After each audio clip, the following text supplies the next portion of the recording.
জয় গুরু, জয় শ্রী শ্রী রাম ঠাকুর। শ্রী শ্রী ঠাকুর বললেন, গুরু বলতে নামই গুরু, গুরু দেহ নামের দেহ। কি করে এটা সম্ভব? শ্রী শ্রী ঠাকুর তার প্রমাণও দিলেন। আজ আমরা সেই ঘটনাই শুনব। পাঠ করে শোনাব রাম ভাই স্মরণে বইটি থেকে, লেখক শ্রী ফণীন্দ্র কুমার মালাকার মহাশয়। শ্রী শ্রী ঠাকুর তখন রয়েছেন কাশীতে। একদিন সন্ধ্যাবেলায় শ্রী শ্রী ঠাকুর কাশীর বিখ্যাত শ্মশানঘাট শ্রী হরিশ্চন্দ্র ঘাটে বসে আলোচনা করছিলেন শ্রী ফণীন্দ্র কুমার মালাকার মহাশয়ের সাথে। ঠাকুর সব দাহ দেখতে দেখতে নিষ্পলক নেত্রে সেদিকে যখন তাকিয়েছিলেন, তখন শ্রী শ্রী ফণীন্দ্র কুমার মালাকার মহাশয় বুঝলেন, অর্থাৎ ফণীবাবু বুঝলেন যে ঠাকুর আর এই জগতে নাই। বহুক্ষণ পর ঠাকুর ধীরে ধীরে বলতে আরম্ভ করলেন। তিনি বললেন, এই দেহ প্রাক্তন কর্মফল দ্বারা জড়িত, অতএব প্রাক্তনীয় ঋণ সকল এই দেহ দিয়া সম্পাদন করিতে হইবে। প্রাক্তনের ভাগ্যের দণ্ডক্ষয়ের জন্য মনের বেগ, বুদ্ধির বেগ ও দেহের বেগ ধৈর্য সহকারে অকাতরে সহ্য করতে হয়। প্রারব্ধ ভোগে বাধা জন্মাইবার কারো ক্ষমতার আয়তনে আছে কিনা জানা নাই। উত্তরোত্তর ভাগ্যভোগ বৃদ্ধি প্রাপ্ত হইয়া জন্ম মৃত্যু জরার কবল ত্যাগ হয় না। এ সকলের মধ্যে থাইকা দ্বন্দ্বই উপভোগ ভুগতে হয়। ভাগ্যের মাইনা ভাগ্যরথে চললে ভাগ্যফল গজাইতে পারে না। এই জন্যই মহাজনেরা ভাগ্যের অসীম ধৈর্য সহযোগে সহ্য কইরা দৃষ্টান্ত স্থাপন কইরা গেছেন। অশেষ দুঃখ কষ্ট লাঞ্ছনা গঞ্জনা সহ্য কইরা ভাগ্যেরে মান্য কইরা ভাগ্যভোগ মুক্ত হইয়া গেছেন। শশাগরা পৃথিবীর রাজা হরিশ্চন্দ্রের নামানুসারে এই শ্মশানঘাটের নাম হয়েছে হরিশ্চন্দ্রের ঘাট। ভাগ্যের বিচিত্র বিধানে একদা রাজা হরিশ্চন্দ্র রাজ্যহারা স্ত্রী পুত্র হারা হইয়া এই শ্মশানঘাটে ডোমের অধীনে থাইকা সবদাহের কার্য করছিলেন।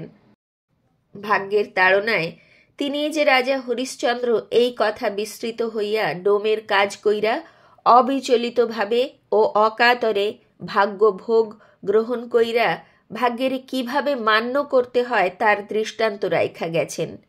ভাগ্য বিড়ম্বনায় নিগৃহীত লোক সকল হরিশ্চন্দ্র, নল, শ্রীবৎস, যুধিষ্ঠির, প্রহ্লাদ, বেহুলা প্রভৃতির কথা চিন্তা করলে সহজেই বোধ হইব ওই সকল মহাজনদের তুলনায় তারা কত নগণ্য। এই প্রকার চিন্তা দ্বারা ধৈর্য শক্তি পরিবর্ধিত হইয়া ঋণ সকল পরিশোধনের সহায়ক হয়। চঞ্চলতা প্রযুক্তে ভরা ডুবি হইতে পারে না। প্রারব্ধ প্রাক্তন ভাগ্য অদৃষ্ট নিয়তি দৈব সবই কর্তৃত্ব বুদ্ধি থাইকা উদ্গম। সংসারে মায়ার নাটে পইড়া দেব দানব গন্ধর্ব সিদ্ধ চারণাদি পর্যন্ত প্রারব্ধ ভোগ করতেছেন। মানবের আর কি কথা! মহামহান পুরুষেরা সত্য ত্রেতা দাপর কলি 4 যুগ ব্যাপী ভগবানের অবতার হইয়াও প্রারব্ধ দণ্ডভোগ দানে বিরত থাকেন নাই। অতএব সদা সর্বদা গুরু ভরসায় থাইকা ভাগ্য ভোগ কাটাইয়া পুনরায় সকলই ফিরা পায়। গুরু বলতে নামই গুরু, গুরুদেহ নামের দেহ। সুতরাং নাম এবং গুরুদেহ একই বস্তু যাই না, নাম নিয়ে পইড়া থাকতে হয়। কালের মহাচক্র আবর্তিত হইতেছে। ঠাকুর নীরব হইয়া চক্ষু উন্মিলন পূর্বক আমার দিকে তাকাইয়া বলিলেন, মনে রাখো এটা মায়ার জগৎ, সকলই ভুল, সকলই ভ্রান্তি। আমি বলিলাম, ঠাকুর, এই যে তুমি বলছো গুরুদেহ নামের দেহ, নাম এবং গুরুদেহ একই বস্তু, আমি এই কথার সমতা ভেবে পাই না। কারণ নাম মুখে বড় করে উচ্চারণ করলে বাইরে শব্দ বা ধ্বনি হয়, আর মনে মনে উচ্চারণ করলে শব্দহীন ধ্বনি, ভিতরে যা হয় শূন্যময়। কিন্তু গুরুদেহে রক্ত মাংস অস্থি আছে, তাহলে নাম এবং গুরুদেহ এক বস্তু হলো কিভাবে?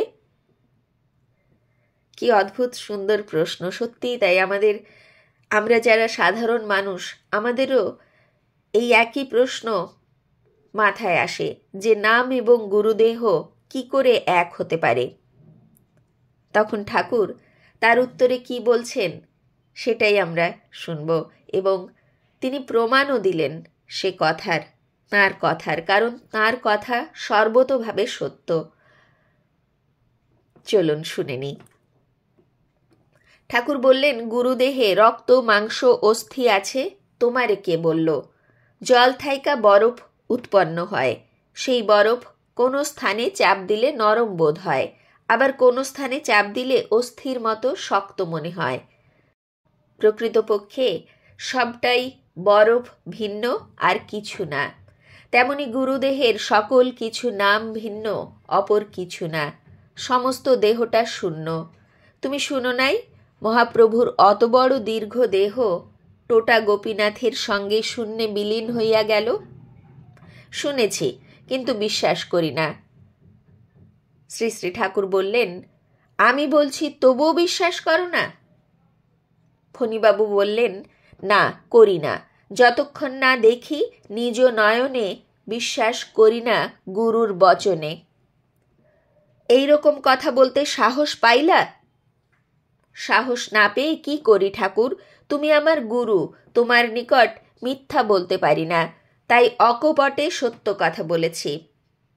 ঠাকুর বললেন, ভালোই করেছ।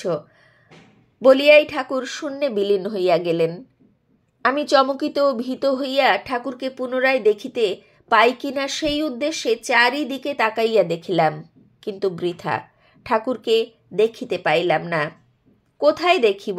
ঠাকুর যে আমার চোখের সামনে শূন্যে বিলীন হইয়া গিয়াছেন। আমার হৃৎকম্প উপস্থিত হইল। আত্মগ্লানিতে দগ্ধ হইয়া হায় হায় করিয়া উঠিলাম। এমন নিষ্ঠুর কথা কেন বলিলাম? শ্রী চৈতন্যদেব বিলীন হইয়া যাইবার পর ফিরিয়া আসেন নাই। ঠাকুরের কথা কেন বিশ্বাস করিলাম না? আমার অবিশ্বাস হেতু ঠাকুর শূন্যে মিলাইয়া গেলেন। এখন আমি কি করি? কোথায় যাই? উচ্চৈস্বরে ঠাকুর ঠাকুর বলিয়া চিৎকার করিয়া মাটিতে পড়িয়া কাঁদিতে কাঁদিতে বলিতেছিলাম, ঠাকুর তুমি ফিরে আসো, ফিরে আসো, আমাকে ক্ষমা করে ফিরে আসো ঠাকুর। আমি ওইরূপ কথা আর বলবো না। তুমি না এলে সবাই আমাকে জিজ্ঞাসা করলে কি উত্তর দেব? কেউ আমার কথা বিশ্বাস করবে না। ঠাকুর, আমি গঙ্গায় ঝাঁপ দিয়ে মরব। এইভাবে কতক্ষণ মাটিতে গড়াগড়ি দিয়া কাঁদিয়াছিলাম, হুঁশ ছিল না। হঠাৎ চৈতন্য পাইয়া মনে হইল কে যেন আমার মাথায় হাত বুলাইয়া দিতেছে। আমি মাথা উঠাইয়া দেখি ঠাকুর হাত বুলাইতেছেন।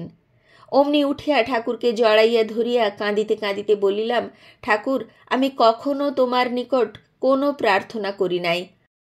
আজ শুধু একটি মাত্র প্রার্থনা, তোমার অন্তর্ধানের পূর্বে যেন আমার দেহাবসান ঘটে। ঠাকুর বলিলেন, না, তা হয় না। তোমার সঞ্চিত ও চলিত সমস্ত ঋণ এই দেহে শোধ করতে হইব। গুরুবাক্যে সংশয় থাকলে ইহকাল পরকাল দুইই হারায়। গুরুবাক্যে প্রহ্লাদের ন্যায় অন্ধবিশ্বাস থাকা চাই। এখন বাসায় চলো, রাত হইয়া গেছে। এই বলিয়া হাঁটিতে শুরু করিলেন। কি অপূর্ব সুন্দর করে শ্রী শ্রী ঠাকুর তাঁর শিষ্যের সমস্ত সন্দেহ দূর করে দিলেন, প্রমাণ দিলেন যে নাম এবং শ্রী গুরুদেবের দেহ একই বস্তু। শিষ্য কত ধন্য, কত শক্তিশালী! সত্য কথা তিনি অকপটে স্বীকার করেন। তার মনে যে সন্দেহ হয়েছে সেই সন্দেহ তিনি শ্রী শ্রী ঠাকুরের কৃপায় তাঁরই চরণে, তাঁরই সম্মুখে স্বীকার করলেন যে হ্যাঁ, তুমি আমার গুরু, তোমার নিকট মিথ্যা বলতে পারি না, তাই অকপটে সত্য কথা বলেছি। অর্থাৎ তিনি বলেছেন যে যতক্ষণ না দেখি নিজ নয়নে, বিশ্বাস করি না গুরুর বচনে, যেটা শ্রী শ্রী স্বামী বিবেকানন্দও করেছিলেন। ঠাকুর শ্রী শ্রী রামকৃষ্ণদেবের কাছে তিনিও অকপটে স্বীকার করেছিলেন তার মনের দ্বিধা, দ্বন্দ্ব, সংশয়। নিজে চোখে না দেখে তিনিও কোনো কিছুই বিশ্বাস করতেন না। আসলে মহাপুরুষরা আসেন তাদের শিষ্যদের নিয়ে লীলা করতে এবং আমাদের সাধারণ মানুষদের জন্য সাধন পথ খুলে দিতে, আমাদের বিশ্বাস ভক্তি জাগিয়ে দিতে। সেজন্যই তো তাঁরা এই ধরনীতে বারবার আসেন। আজ এই পর্যন্তই।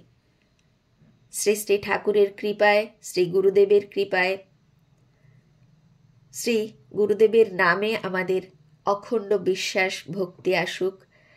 গুরুদেহ নামের দেহ, গুরু বলতে নামই গুরু, এই কথার প্রতি আমাদের স্থির নিশ্চল বিশ্বাস জন্মাক, এই প্রার্থনাই করি তাঁর শ্রীচরণে।